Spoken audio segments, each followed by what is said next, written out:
All right, bandsaw first. Okay, number one says always keep your work in contact with the table, so flat on the table.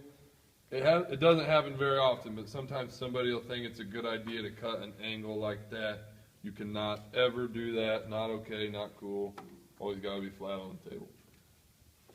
2 says the guide and guard assembly should be between 1/8 and 1/4 of an inch from the top of the surface of your stock. That's a test question. It'll ask you how far.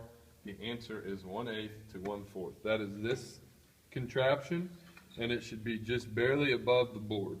Okay, that's about 1/8 of an inch. If it's ever up real high, just holler at me. Don't try to fix it on your own because people always try to turn the wrong wing nut and get it wrong. So just holler at me if that is off. Okay.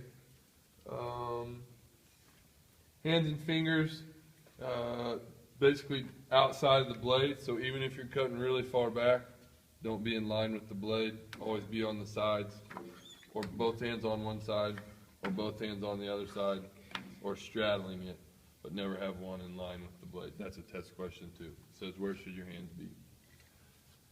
Fingers at least 2 inches from moving parts. That is the rule on this machine, that machine, that machine. Anything that has moving parts, fingers and everything, at least 2 inches from the moving parts. The moving part here would be the blade, obviously.